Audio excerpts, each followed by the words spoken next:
Hey guys. Okay, so my buzzer is partially fixed, but still basically broken.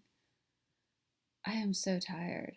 I'm just like, I have my pillow here on the couch. I'm just like sitting here, like I'm almost about to fall asleep, but I'm like, no, I'm gonna try to make a video because I haven't made one in a while. And partially it's just because my buzzer's been broken, so my life has been dedicated to like doing the things that normally I would be able to use the buzzer for, like getting groceries delivered. Instead of doing that, now I have to go out like every single day, go to the grocery store and like carry them home. Like it's 1920 or something, right?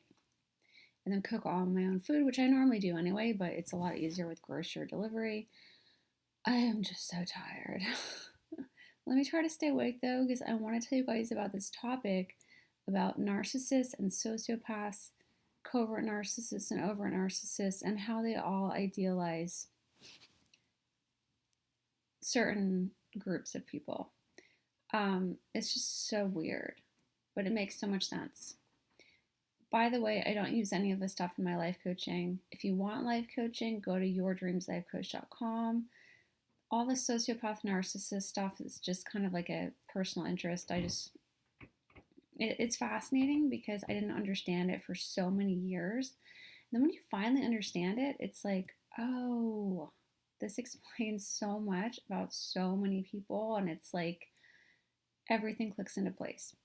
Okay, so we have covert narcissists, overt narcissists, and sociopaths. That's what I'm going to be talking about today. I don't know my opinion on psychopaths. Do they exist? They say psychopaths are like a more violent version of a sociopath. I don't know if that really exists or not. I don't think I've actually personally known any psychopaths. If I have, I guess they weren't acting very psycho at that point in time. So I really don't know. I think I've actually only known sociopaths. Um, so I don't know if those exist or not. So I'm just going to talk about sociopaths. And anyway, let me get to the point of it. So covert narcissists are like the shy, quiet narcissists that try to not get a lot of attention. They like to be in like the back of the room. They like to not have any eyes on them. They like to kind of like dissolve into the woodwork basically. But then behind your back, they're very manipulative. They're pretty much made the same exact way as an overt narcissist. They just don't outwardly show it. My nail polish fell off again. Every time I make a video, one of my nail polish things just like flies off. Anyway, covert narcissists, they're like inwardly the same as an overt narcissist. Those are like the loud, obnoxious, extroverted ones. And again, this doesn't tell you if they're really an extrovert or introvert. We're just talking about outgoingness here. So the overt narcissists are very like loud basically, and the coverts are the quiet ones that you might think that they're an introvert, and it's nothing to do with that whether they're really an introvert or extrovert. You can have an introvert who's an overt narcissist, and what ends up happening though is that person, if they're an overt, they're going to be loud. So even if they are an introvert, they're going to be a loud introvert if they're an overt narcissist. They're a covert narcissist. Even if they're an extrovert, they're going to be quiet. They're not going to be as outgoing. In my opinion, what really separates this is like it's a hair of difference. The coverts have a little bit more empathy than the overts do. So what that ends up doing is they feel more shame. The more empathy you have, the more feelings you can feel, the more shame you can feel. And feel good feelings and you feel bad feelings too, right? That's what having empathy is all about. Like, that's why you try not to hurt people when you have empathy, because you know you're going to feel bad. And people that don't have any empathy, like sociopaths, they don't really have any reason to not hurt people because they just don't feel bad about it. They have no shame, literally no shame. Narcissists have shame because they have a little bit more empathy than the sociopath has, but not a lot more. They don't have as much empathy as like a normal person. So we've got a continuum here, right? You've got like, as I talked about in my other video with like the rock and the snake drawing, same idea. But what ends up happening here is, so you have you have the empathy person that has the most empathy, and then you have the covert that has way less, but they have a little bit. Then you have the overt that has way less, but they have a little bit of empathy, and then the sociopath that has like no empathy. So it's like a scale like this, right? What ends up happening is, this is the weirdest thing. When I started noticing this, I just thought it was so weird. So like what ends up happening is the covert narcissist idealizes the overt narcissist. So the quiet, shy, timid narcissist who is like backstabbing, they look at the overt narcissist that's obnoxious, bragging, loud, yelling in people's faces, "You're wrong, you're an idiot." And the covert is like, wow, I wish I could be like that. And it's like the weirdest thing. They're idealizing a person that everybody else hates. But to the covert, why do they do that? Why would they want to be more obnoxious than they are, right? This is something that took me like years to figure out. It's because the main cause of their pain is that little flicker of feeling that they have, because that little tiny bit of empathy that they have is what allows them to feel pain, right? So they think that if they got rid of that little flicker of empathy that they have, that they would just feel, they think they would feel better. They don't realize they would actually feel nothing, because like a sociopath really is feeling nothing is the thing. But that's the reason that they idealize it. They want to feel powerful and control. They want to feel like that bulletproof song. They want to feel like a tank, no bullets can get in and just nothing can hurt them. Because narcissists are hypersensitive, they're oversensitive. As much as they'll try to tell you, oh, nothing bothers me, it's not true. Everything bothers them if it's about them. If it's about somebody else, they don't care. So they're already bulletproof in terms of other people. They don't care about other people, but themselves. It's like this self-obsession, and nothing can really, yeah. It's a weird thing. So anyway, you have coverts that look at somebody. A covert narcissist looks at an overt narcissist, and they idealize the fact that, oh wow, they're screaming in someone's face. Oh my gosh, that's so impressive. I wish I could be like that. And it's one reason that those relationships often work, because the two of them, like, well, I don't know if the overt really idealizes the covert, however, so I wouldn't say that it goes both ways. Okay, let me just say this from the beginning. So the covert idealizes the overt narcissist because that person has less empathy than them. So they get the idea, the mistaken idea, that, oh, nothing hurts them. They're stronger than me. I'm weak because I can't scream in someone's face that they're an idiot. I can only backstab behind their face and like tell people quietly or imply that they're an idiot, but it's hard for them to yell it, though they sometimes do. Because that's the thing, coverts and overts really are like cut from the same cloth. One's a little more outgoing, but essentially they really are the same. They just have like a 10% difference that's on the outer veneer. So then the overt idealizes the sociopath because the overt has less empathy than the covert, but they have more empathy than the sociopath does. So that's the reason that overts, they go into narcissistic rage, they throw tantrums, they, can't handle people having other opinions or other viewpoints or even other opinions, oh my God, you don't like the same ice cream flavor as me, you're a terrible person. They can't handle any of these things. And they think that if they could just get rid of those emotions, then they would be like bulletproof. I'd be like a metal tank and no bad could ever get in. That is how sociopaths are. But sociopaths are miserable. So they're like idealizing a more miserable person than themselves, which is the very weird thing. Like, I think sociopaths are like some of the most miserable people of all because there's just, why does that always happen to me now? There's nothing going on in their lives because what's really going on in our lives is our perception, okay? It's the fact that we can see, we can hear, we can feel, we can experience. That's what makes our lives interesting. You take all those senses away, what do you have? Okay? Like, even Helen Keller had the ability to communicate because she was taught that, right? But imagine you have someone like Helen Keller who has no senses. Like, even her skin doesn't have touch receptacles. Think about that. It would be like just floating in outer space alone with nothing, nothing getting in. So that doesn't make you happier. That makes you depressed and just, it's almost like being dead, right? What's the difference between being dead and being alive and having no senses whatsoever?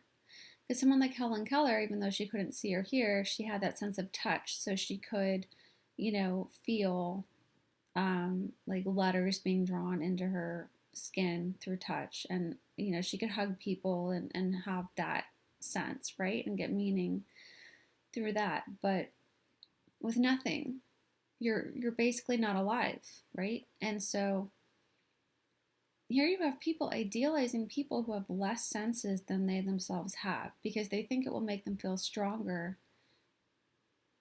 And it's true. I guess there is more of a protection that comes from not having feelings, right? If you don't have feelings, your feelings can't really get hurt.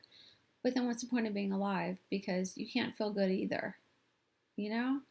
So empathy, when you have empathy and you're feeling a lot of good and a lot of bad, right? So you feel bad stuff, but you also feel good stuff.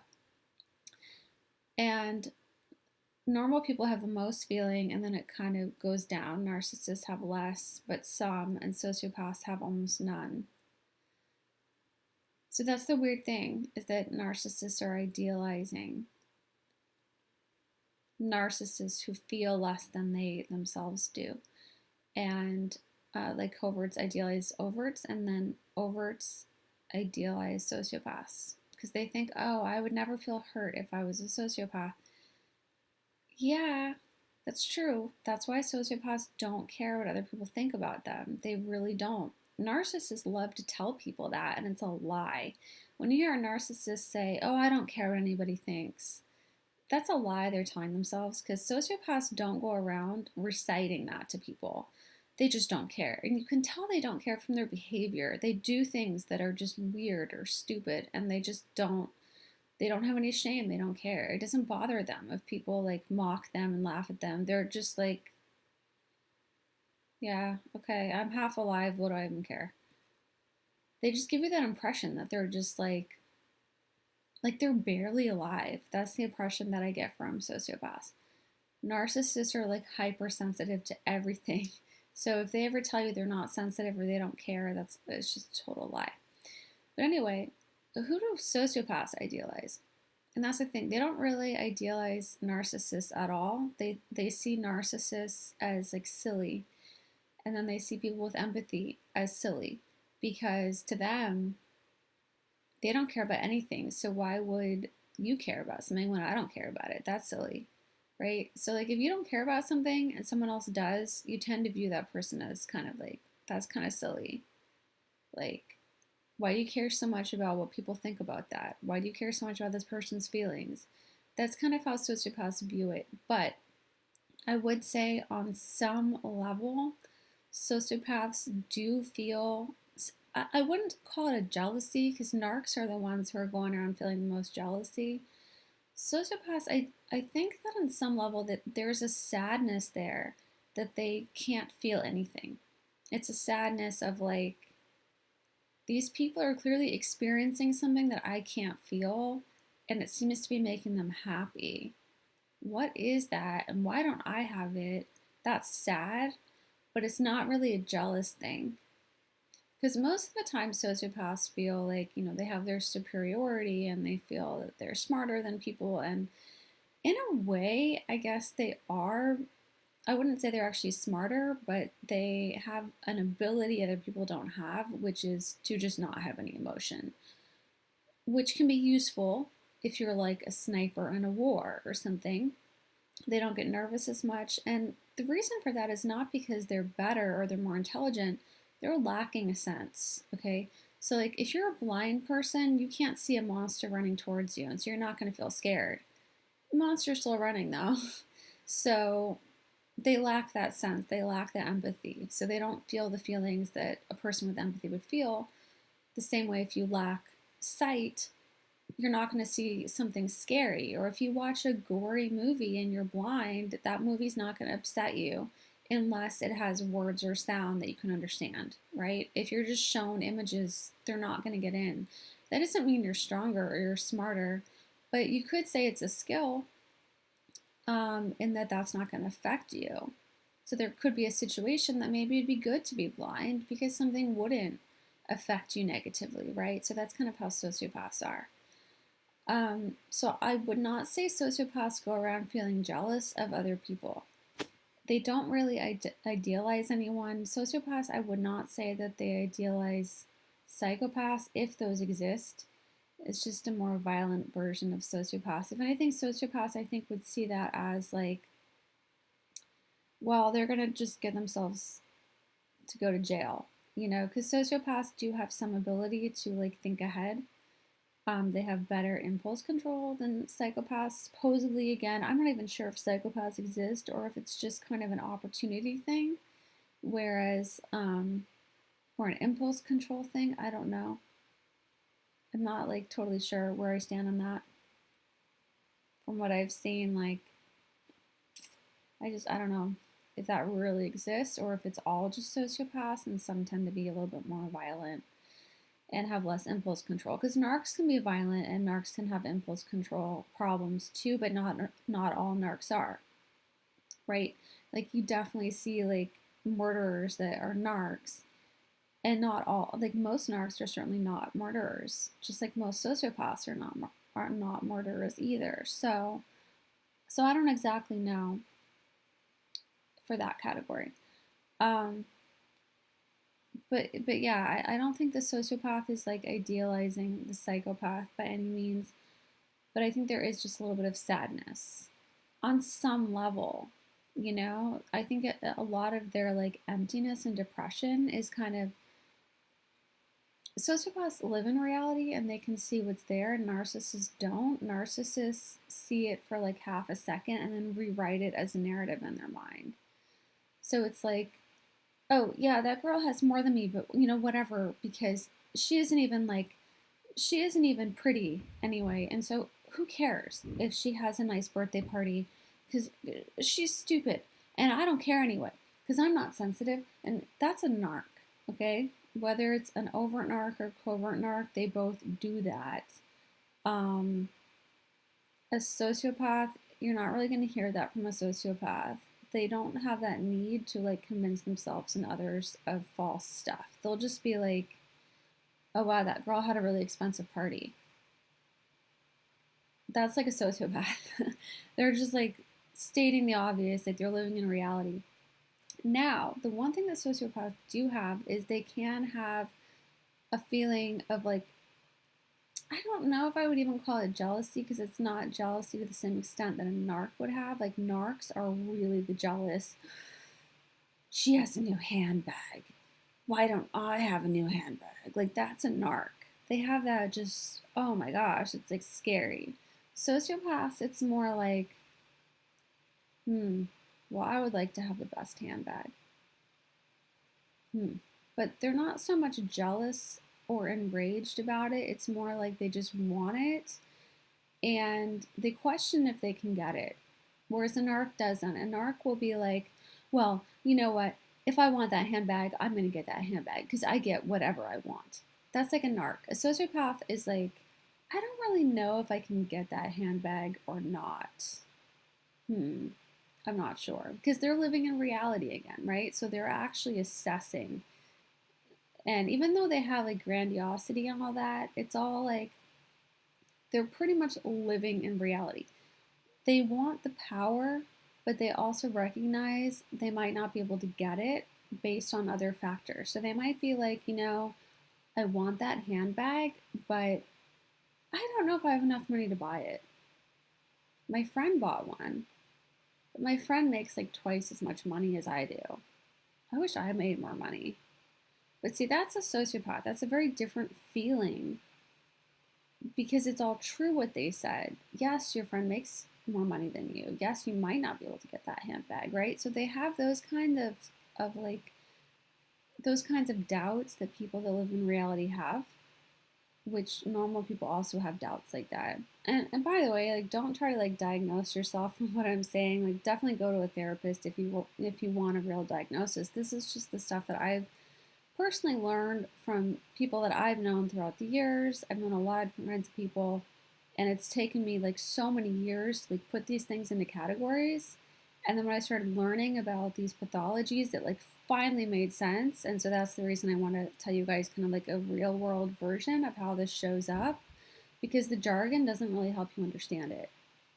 So the sociopath will feel bad, like if they're not able to achieve something, and they're going to understand the reality of it though. Like I might not have enough money to buy that, or I might have this other limitation or whatever. And they're going to understand it and really get it. Whereas a narc is going to just continually make up stories to try to convince themselves that that's not true, or blame it on other people or attack another person. So a narc might say, well, she has that handbag, but it's only because she's a liar. And she just lies and manipulates to get what she wants. To get what she wants. And she doesn't even deserve that handbag. And me, I would deserve it though, because I'm perfect. And she should really just give her handbag to me. Or how dare she carry that handbag? She's just doing that to try to make me feel bad. So she's actually a bully. How dare she have a nice handbag when I don't? She should give me her handbag because that's the only thing that's fair.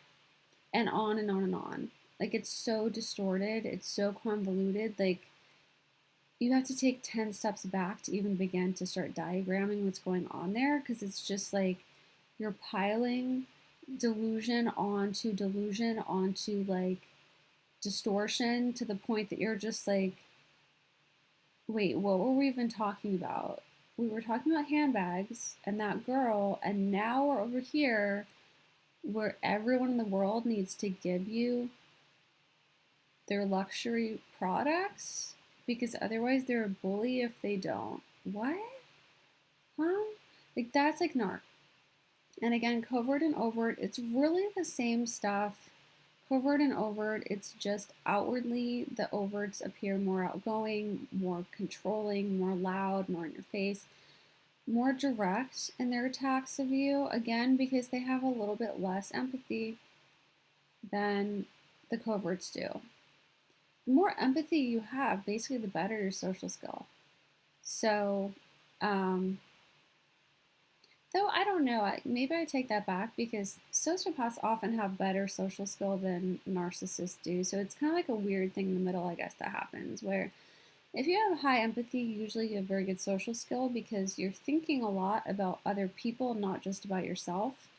And then when we get into the narcs, they have very low social skills because they're thinking only about themselves, not about other people. So they're not looking to read facial expressions, to understand people, except to manipulate. And they manipulate for very short periods of time, and then they kind of forget to keep doing it. So it's not very effective, and people see through it really quick. And the minute that they like drop their act, everyone hates them for the most part because they don't really hate them, but they hate that behavior that they're doing. But then sociopaths, because they have zero empathy, they can memorize the social skills sometimes and then fake it better than narcissists can because they don't have all this other stuff getting in the way. Like a narc is trying so hard to protect their ego, and they're constantly having to like blame people, and it's your fault that I dropped that file folder. It's your fault that I was late to the meeting, and it's your fault. They have to do all this maintenance of their broken ego. So they don't have very much time to even be interested in learning social skills and how to uh, how to deal with people, how to interact with people. They don't really care about that. They don't have any hours left in the day, right? Or any energy. And all of their energy is going into feeding their own ego. So what they do learn about other people is usually like tactics for lying to people, for manipulating other people, for trying to control and force people to do what they want. But once they get what they want, they kind of drop that act. And then they go back to just not paying too much attention to the people around them. Um, Sociopaths are similar to that, except that they at times can fake it better because they don't have to put that energy into maintaining their ego. So they can have more time to put that energy into their actual like hobbies and interests. So if they really try to learn to fake empathy, they can usually do it pretty well. Sociopaths are typically very charming and they don't tend to like piss people off. Narcissists are the ones who constantly are going to step on your toes, piss you off. They're just going to be doing these things that you're like, I can't even stand this. The sociopath is the person that you're going to be like, oh, they're nice, they're charming, they seem fair. And that's the person that, you know, if you hear later that they're a sociopath or embezzled money or they were a psycho killer or whatever, you're just absolutely shocked. That's more likely to be the sociopath. The narc is the one that people are like, oh yeah, no one liked that guy. Yeah, they liked him for a couple months, and then everyone was like, well, this guy is an egomaniac. He's a huge jerk. Like, just get him away from me. And of course, coverts are like somewhere in the middle where it usually takes longer to find the truth about them because they will keep up that facade of being nice and helpful and then just going behind your back so you don't know what they're saying about you. That can go on for longer, but eventually that will come out too. Because the thing is, coverts can do the same stuff as overts when they're like really needing attention or they get really angry. They'll do the same tactics as overts. It's interesting, like just because they're quiet and shy for a while, doesn't mean that they won't go into a rage. They will. They'll go into the same rage in the supermarket as the overt. How dare you stand there when you how dare you step on my foot? You know, you should have to buy all the groceries in my cart because you stepped on my foot, and how dare you? And everyone should let me go to the front because, you know, they will just do like irrational, crazy stuff when their ego has been bruised. Okay, I'm finally sitting up. I have my like giant pillow here. Okay, so I hope that was interesting. I'm so tired. I don't know how well that hung together because I didn't like really think this through until I started talking. But my basic idea is that the less empathy you have, the worse social skills you have. Because you don't have empathy, you don't naturally care about other people. So it's going to be a very like difficult thing to learn about, that instead of just naturally being interested in other people, I'm like, I care about people, so I'm going to like look at their facial expression and like care about their feelings and care about their needs and make sure they're comfortable. It's not going to be natural, it's forced. Um, and it's going to be like low social skill for both narcs and sos, but that's just what I like to call them because it's such a long word. I like to call them narcs and sos. What else was I going to say about that? But they can fake it. Like sociopaths, in my opinion, can fake it better than narcissists because they don't have the demands being made by that ego. The narc ego is sort of like, I can't think of what to, it's almost like an evil god, you know, in the days where they would like sacrifice to the gods. It's like that. It's like this evil god inside them that's like, give me more sacrifices, you know? And so they're constantly having to feed that ego all the time. And even doing that, they still just like barely get through. So narcs are like exhausted because they're constantly having to play these games with themselves. They're having conversations with themselves. They're not even listening to other people. They're not interacting with other people, which is one reason I think it's so lonely for narcs. Narcs think they're obsessed with other people, but they're obsessed with themselves. So it's like, I'm obsessed with him because I need to know what he thinks about me. I need to know what they thought about my presentation. So they think they're obsessed with other people, but it's really just between me and me. What do I think about my presentation? You know, what does he think about me? Does that feed into the way that I see myself? You know, it's between them and them.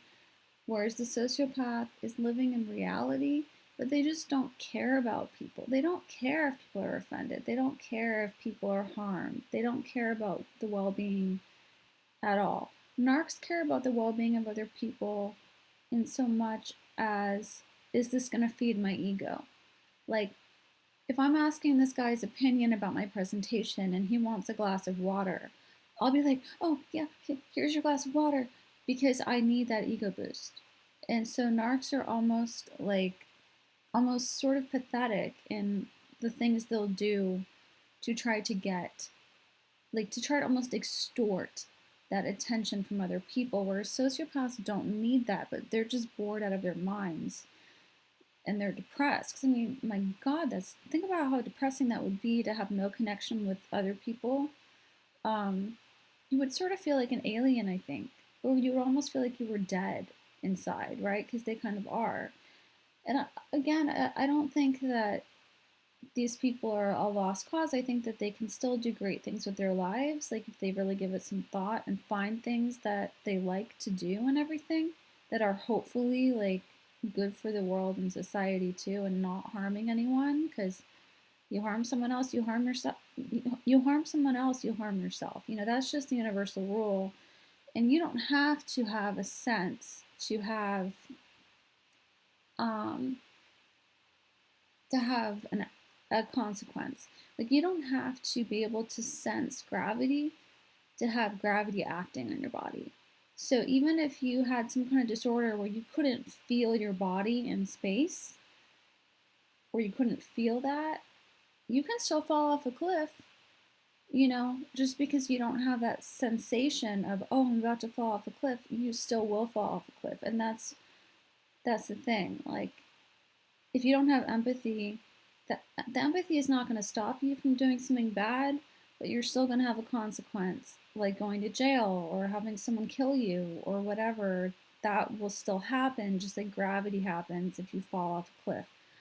Weird analogy, but I hope you understand what I'm saying. Like, they're not immune to the consequences of life, even though they can't sense that empathy that would normally be our limit to how harmful we would be to other people.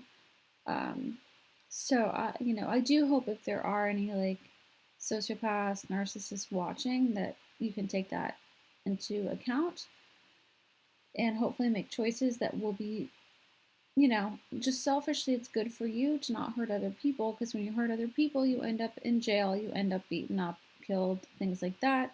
Or if nothing else, hated, which I know that like sociopaths and some narcissists don't care too much if they're hated, but it still does affect you.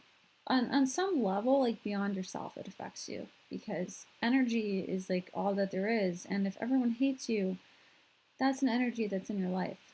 And it really will affect you, just like gravity affects you. You don't have to be able to like sense gravity to have the gravity acting on your body. You don't have to be able to sense the empathy to have the empathy working in just the universe's laws that we have. We have laws of how the universe works, and some of it is emotional, some of it is logical. Like I mean empathy by emotional, logical, I mean like falling off a cliff because of gravity. You can fall out of a relationship if you don't have empathy and you treat someone horribly. It's like the same kind of thing that happens. It's just like basic cause and effect. So that was a tangent, but yeah. So that's the interesting thing. The more empathy you have, kind of the more difficult it is, because you do have good and bad emotions. You care about other people.